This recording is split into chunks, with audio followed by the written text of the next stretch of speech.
യൂട്യൂബിന് വിട.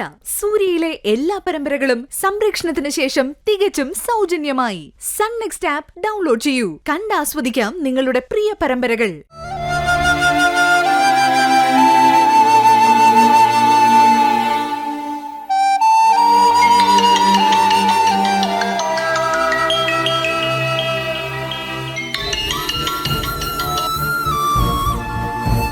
ഹലോ അരുന്ധതി.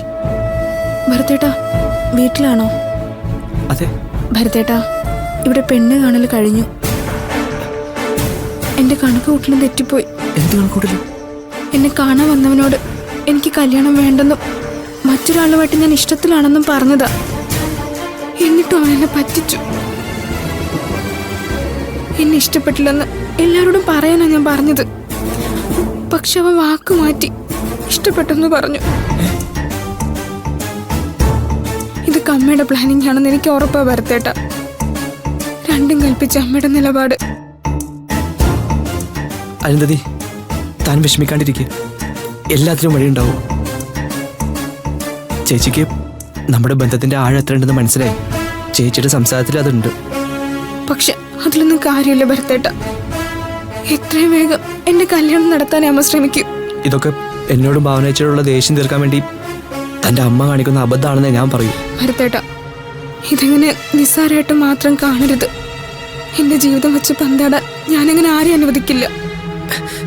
താൻ വെറുതെ ടെൻഷൻ ആവണ്ട. സമാധാനമായിട്ടിരിക്കുക. എല്ലാത്തിനും വഴിയുണ്ടാവും. ഞാനല്ലേ പറയുന്നേ. ശരി, വയ്ക്കട്ടെ.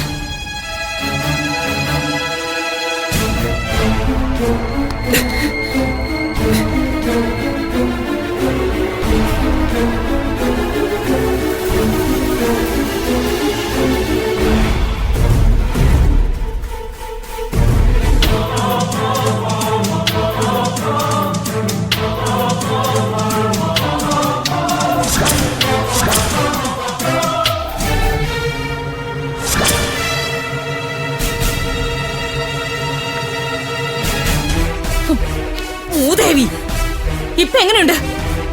ഞാൻ പറഞ്ഞപ്പോ അച്ഛനും മോനും വിശ്വാസം ഇല്ലായിരുന്നല്ലോ. എന്താ മോളെ, എന്തിനാ നീയായിട്ട് ഈ വീട്ടിലൊരു പ്രശ്നം ഉണ്ടാക്കുന്നേ? ഭരത്തുമായിട്ടുള്ള ബന്ധം ഒരിക്കലും നിനക്ക് ശരിയാവില്ല. അരുന്ധതി, അല്ലെങ്കിലേ ബാമയോട് അമ്മയ്ക്ക് ദേഷ്യമാ.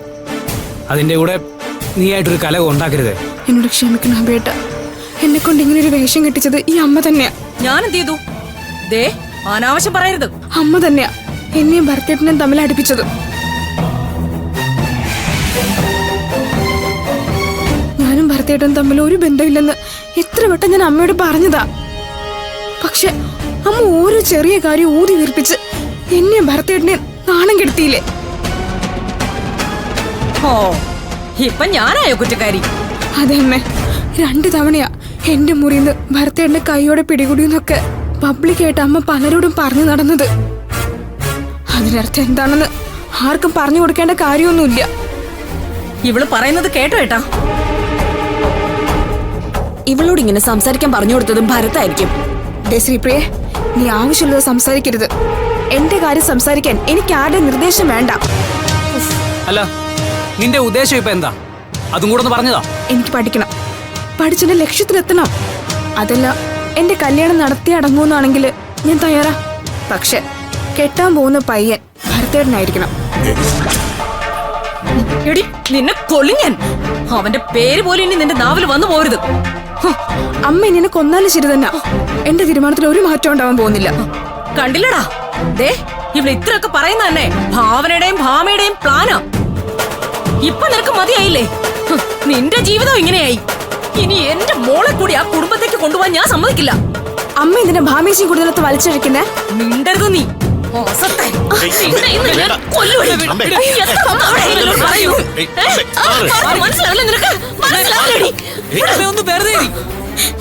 ഇവിടെ പറഞ്ഞു കേട്ടില്ലേ?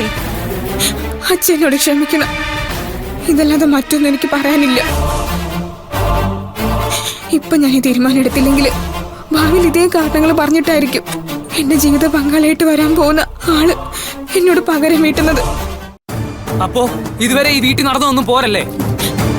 ഞാൻ പറഞ്ഞില്ല ഏട്ടാ, അമ്മ തന്നെ എന്നെ സംശയിച്ചതും ആവശ്യമില്ലാത്ത പ്രശ്നങ്ങളൊക്കെ ഉണ്ടാക്കിയതും. ഇല്ലടി, ഞാൻ ജീവിച്ചിരിക്കുമ്പോ നിന്റെ ഒരു ഉദ്ദേശവും നടക്കാൻ പോകുന്നില്ല.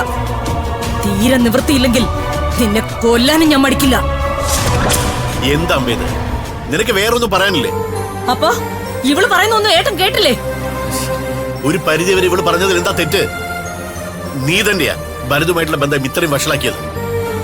എന്നിട്ടിപ്പം നിന്റെ ഭാഗം മാത്രം ന്യായീകരിച്ചിട്ട് എന്താ കാര്യം? ഓ, അപ്പൊ നിങ്ങളും മോൾക്ക് സപ്പോർട്ടാണല്ലേ? എന്നാലേ നിങ്ങളുടെ എല്ലാ ഉദ്ദേശം മനസ്സിൽ വെച്ചാ മതി.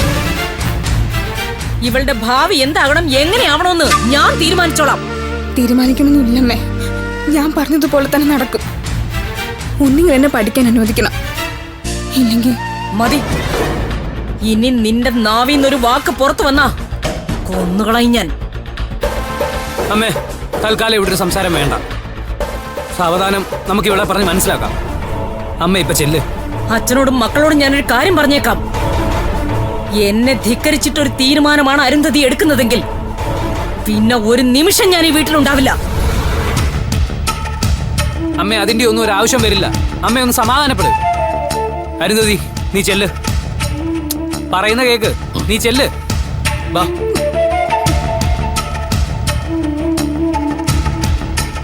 ഞാൻ നിന്നെ കുറ്റപ്പെടുത്തും അമ്മേ.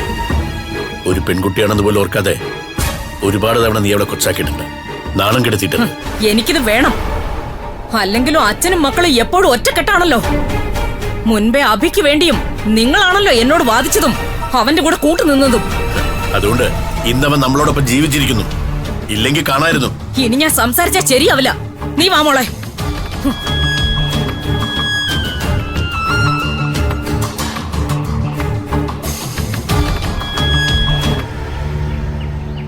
വിശ്വനാഥ സാർ ഈ കേസിൽ ഇടപെട്ടുകൊണ്ട് മാത്രമാ ഞാൻ നിങ്ങളോട് വരാൻ പറഞ്ഞത്. സർ, ഇപ്പൊ ധ്രുവന്റെ കേസിൽ പോലീസ് കസ്റ്റഡിയിലുള്ളത് ഭാവനയുടെ ഏട്ടൻ സേതുവാണ്. ഈ സേതുവേട്ടൻ ഒരിക്കലും ഇങ്ങനൊരു കൃത്യം ചെയ്യില്ല. ഇതാരോ മനഃപൂർവ്വം സേതുവേട്ടനെ കുടിക്കിയതാ. സർ, അതെ സർ. പോസ്റ്റ്മോർട്ടം റിപ്പോർട്ടിലെ വിവരങ്ങൾ പുറത്തൊരാളോട് പറയാൻ പാടില്ല എന്ന് ഞങ്ങൾക്കറിയാം. എങ്കിലും സാറിന് കഴിയുമെങ്കിൽ എന്ത് വിഷം കഴിച്ചിട്ടാ ധ്രുവൻ മരണപ്പെട്ടേന്ന് ഒന്ന് പറയാമോ? ഞങ്ങളിങ്ങനെ ചോദിക്കുന്നത് മറ്റൊന്നും കൊണ്ടല്ല സർ. ആദ്യം സേതുവേട്ടൻ പോലീസിന് കൊടുത്ത മൊഴി ധ്രുവന്റെ തല ചുവരിലിരിക്കുന്ന ആണിയിന്മേൽ പിടിച്ചിടിച്ചിട്ടാ കൊന്നാന്ന്. ഒടുവിൽ പോസ്റ്റ്മോർട്ടം റിപ്പോർട്ട് വന്നതിന് ശേഷം സേതുവേട്ടനെ കൊണ്ട് വിഷം കൊടുത്താ കൊന്നാന്ന് പോലീസ് മാറ്റി പറയിപ്പിച്ചത്. ഇത് തന്നെ എന്തോ ചതി നടന്നിട്ടുണ്ട് സർ. ഈ കാര്യം ഞാൻ SP യോട് ചോദിച്ചിരുന്നു. പക്ഷേ വ്യക്തമായൊരു ഉത്തരം തരാതെ SP ഒഴിഞ്ഞു മാറി. കണ്ടില്ലേ സർ, അപ്പൊ ഉറപ്പായിട്ടും ധ്രുവന് വിഷം കൊടുത്തത് മറ്റാരും ആണ് സർ. സഹോദരങ്ങളായ എന്നെയും എന്റെ അനുജത്തെയും രക്ഷിക്കാൻ വേണ്ടിയാ സേതുവേട്ടൻ ഈ കുറ്റം സ്വയം ഏറ്റെടുത്തത്. ദയവായി സാർ ഞങ്ങളെ സഹായിക്കണം. ഒരിക്കലും ഈ വിവരം ഞങ്ങൾ ആരോടും പറയില്ല സർ. സേതുവേട്ടനെ മനഃപൂർവ്വം പ്രതിയാക്കാൻ വേണ്ടി ആരൊക്കെയോ പിന്നിൽ നിന്ന് കളിക്കുന്നുണ്ട് സർ. ചെയ്യാത്ത കുറ്റത്തിന് സേതുവേട്ടൻ ഒരിക്കലും ശിക്ഷിക്കപ്പെടാൻ പാടില്ല സർ. സർ, എന്റെ അങ്കിളിന്റെ മകനാ ധ്രുവൻ. അവൻ വന്നത് എന്റെ കല്യാണ റിസപ്ഷൻ കൂടാൻ വേണ്ടിയിട്ട്. ആ രാത്രി മുതൽ ധ്രുവൻ മിസ്സിംഗ് ആയിരുന്നു. ധ്രുവൻ മിസ്സിംഗ് ആവുന്ന സമയത്തൊക്കെ സേതുവേട്ടൻ ഞങ്ങളോടൊപ്പം തന്നെ ഉണ്ടായിരുന്നു. അതുകൊണ്ടാ ആ പാവത്തിനെ രക്ഷിക്കണമെന്ന് തോന്നിയത്. സ്വന്തം അങ്കിളിന്റെ മകനാ ധ്രുവൻ. എന്നിട്ടും ഞാൻ ഇവർക്ക് വേണ്ടി സംസാരിക്കുന്നത് തന്നെ എനിക്കിവരെ നന്നായിട്ട് അറിയാവുന്നതുകൊണ്ടാണ് സർ. വിഷം ഉള്ളിൽ ചെന്ന് മരിച്ചതാവാനാണ് കൂടുതൽ സാധ്യതയെന്ന് ഡോക്ടർ സംശയം പറഞ്ഞപ്പോൾ തന്നെ പോലീസ് സേതുവേട്ടനെ കൊണ്ട് മൊഴി മാറ്റി പറയിപ്പിച്ചു സർ. സാധാരണഗതിയിൽ പോസ്റ്റ്മോർട്ടം കഴിഞ്ഞ് റിപ്പോർട്ട് വന്നാലേ മരണകാരണം വ്യക്തമാവും. എന്നാൽ ചില ബോഡിയിൽ നിന്നും സംശയാസ്പദമായ രീതിയിൽ എന്തെങ്കിലും തെളിവുകളൊക്കെ കിട്ടാറുണ്ട്. അത്തരത്തിലൊരു സൂചന കിട്ടിയതുകൊണ്ടാണ് വിഷം ഉള്ളിച്ചെന്നാണ് മരിച്ചതെന്ന സംശയം ഞാൻ പറഞ്ഞത്.